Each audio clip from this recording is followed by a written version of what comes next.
আল্লাহ নিজের হাতে রমজান সাজাইছেন। আল্লাহ বলে, বান্দা শোনো আমি রমজানকে কেমনে সাজাইলাম। 1, পুরা মাস রোজা।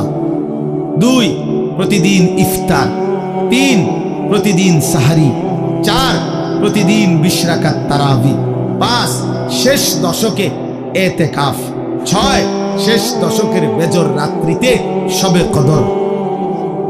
এরপরে 7, একটা নফল একটা ফরজের সমান। 8, একটা ফরজ 70টা ফরজের সমান। 9, প্রথম দশক রহমত। 10, মাঝখানের দশক মাগফিরাত। 11, শেষ দশক জাহান্নাম থেকে মুক্তি। আল্লাহ বলেন, জান্নাতের দরজা খুলে দিলাম, জাহান্নামের দরজা বন্ধ করে দিলাম, সমস্ত শয়তানগুলোকে শেকলে বন্দী করে দিলাম, চারিদিক দিয়া গোলাইয়া সব গুছাইয়া বান্দা রাস্তা কেবল একটাই খোলা, দরজা কেবল একটাই খোলা।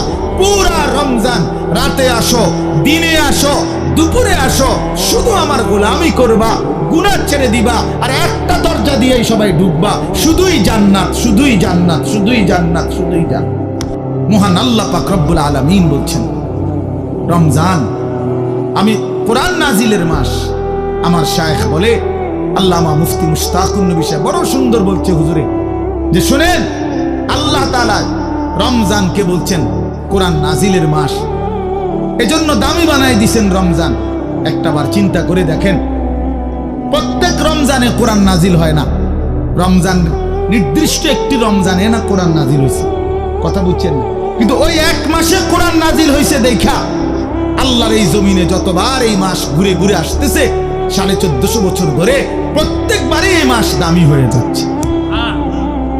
একটি রাতে শবে কদর কোরআন নাজিল হয়েছে, ফলে যতবার এই রাতটা ঘুরে ঘুরে আসে প্রত্যেক বছরই এই রাত দামি হয়ে যাচ্ছে।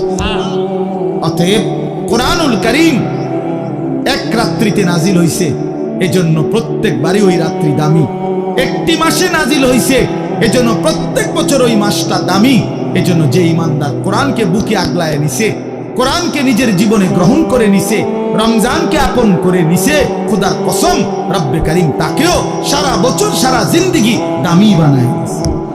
কোরআন এটা গ্রহণ করেছে যে সে হলো মুসলমান। দিয়েছেন যিনি, তিনি রহমান।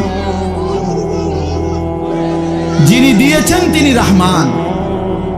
মাসের নাম রমজান, নাজিল করলেন কোরআন, গ্রহণ করলো মুসলমান। ফামান শাহিদা মিনকুমুশ শাহরা ফালিয়াসুম। আল্লাহ বলেন, হুদাল লিন-নাসি ওয়া বাইয়িনাতিন মিনাল হুদা ওয়াল ফুরকান। আল্লাহ বলছে, বান্দা আমি এমন কোরআন নাজিল করেছি যে কোরআন গোটা বিশ্ব মানবতার হেদায়েত, এবং সব কথা স্পষ্ট, বাইয়িনাত, কোনো কথা, কোনো শব্দ, কোনো বাক্য, কোনো ব্যাখ্যা বিশ্লেষণ অস্পষ্ট, অগোছালো, অপূর্ণাঙ্গ কোরআনে নাই। ওয়াল ফুরকান, এবং কোরআনই হচ্ছে, এই শেষ কথাটা মনোযোগ দিয়ে শুনো ভাইয়া, আল্লাহ তাআলা বলছে কোরআন হচ্ছে ফুরকান, সত্য মিথ্যা, ন্যায় অন্যায়, উচিত অনুচিত, হালাল হারাম, জায়েজ না জায়েজ, করণীয় বর্জনীয়র মধ্যে পার্থক্যকারী আল্লাহর কোরআন। এজন্য ভাইয়া বাপ বিশ্বাস করেন, ছেলেরা বাপ তোমাদেরকে বলি ভাইয়া, আল্লাহর কোরআনের জ্ঞান যার নাই, কোরআন যার বুকে নাই, কোরআন যার হাতে নাই, কোরআন যার জবানে নাই, কোরআন যার জিন্দেগিতে নাই, কোরআন যে গ্রহণ করে নাই, আল্লাহর কসম, রব্বে কাবার কসম, সে হালাল হারাম, বৈধ অবৈধ, ন্যায় অন্যায় সে বুঝতে পারে নাই, খুঁজে পায় নাই, তালাশ করে পায়নি। কোরআন আজীবন মানুষকে দামি বানায়, কোরআন জান্নাতেও দামি বানায়। সর্বশেষ কথা হলো, ফামান শাহিদা মিনকুমুশ শাহরা ফালিয়াসুমহু। আল্লাহ বলছে, অতএব এত বড় ফজিলতপূর্ণ রমজান মাস যদি তোমার জন্য মিলে, আল্লাহ নিজে কি মজা করে আল্লাহ বলছে, বান্দা যদি রমজান পর্যন্ত তুমি পৌঁছো, তোমার জীবনে যদি রমজান মিলে, তুমি যদি হায়াত পাও, তা আমি আল্লাহ বলতেছি তুমি রোজা রাখো, তুমি রোজা আমার হুকুম মাইনো, তুমি গুনাহ ছেড়ে দিও, তুমি আমার বন্দেগী একটা মাস করো। যদি বলি আল্লাহ 1 মাস আপনার হুকুম মানবো, ঠিক আছে, গুনাহ ছেড়ে দিব, রোজাগুলো এবং বিধানগুলো মানবো, শরীয়তের হুকুম, আপনি আমারে কি দিবেন? আল্লাহ বলে লাআল্লাকুম তাত্তাকুন, 1 মাসেই আমি আল্লাহ তোমারে মুত্তাকি বানিয়ে দেব।